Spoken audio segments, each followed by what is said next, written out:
इसलिए कहते हैं कि रात को कभी भी अकेले नहीं सोना चाहिए। एक रात सोफी की नजर खिड़की के बाहर एक 15 मीटर ऊंचे विशालकाय इंसान यानी जायंट पर पड़ती है। वो जायंट सोफी को देख लेता है और उसे पकड़कर अपनी दुनिया जायंट कंट्री में ले आता है ताकि सोफी किसी को उसके बारे में बता न सके। सोफी बहुत डर जाती है। उसे लगता है कि यह जायंट उसे खा जाएगा, लेकिन जल्द ही उसे पता चलता है कि यह जायंट बाकी जायंट्स जैसा बुरा नहीं है। यह एक BFG है, यानी बिग फ्रेंडली जायंट। ये इंसान नहीं बल्कि कड़वे कद्दू और सब्जियां खाता है और इसका काम है बच्चों को सुनहरे सपने देना। लेकिन सोफी को वहां डर लग रहा था। आधी रात को वो चुपके से गुफा से भागने की कोशिश करती है। तभी अचानक जमीन से एक बहुत बड़ा हाथ निकलता है और उसका रास्ता रोक लेता है। सोफी जोर जोर से चिल्लाती है, लेकिन कोई उसकी मदद के लिए नहीं आता और वो एक भयानक जायंट के मुंह में गिर जाती है। लेकिन तभी सोफी की नींद खुलती है और वो देखती है कि वो सुरक्षित है। असल में BFG ने उसे भागने से रोकने के लिए उसके दिमाग में एक डरावना सपना डाल दिया था ताकि वो बाहर जाकर असली आदमखोर जायंट BFG का शिकार न बने। BFG के अलावा वहाँ 9 और जायंट्स रहते थे जो BFG से बहुत बड़े और खतरनाक थे। वो सिर्फ इंसानों का मांस खाते थे।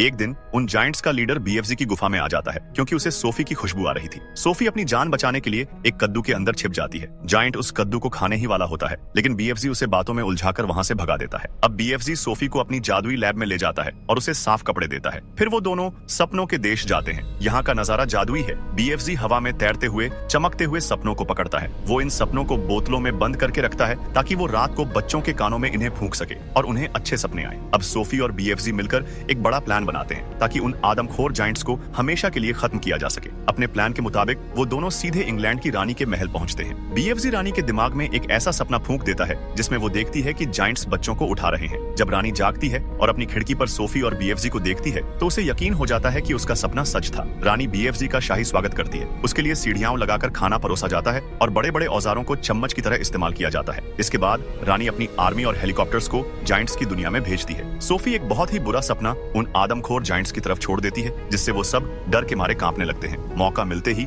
आर्मी उन सबको रस्सियों से बांध लेती है। अंत में उन सभी बुरे जायंट्स को एक दूर सुनसान टापू पर छोड़ दिया जाता है जहां वो कभी किसी इंसान को नुकसान नहीं पहुंचा पाएंगे। अब उन्हें पूरी उम्र सिर्फ कड़वी सब्जियां खाकर ही गुजारा करना होगा।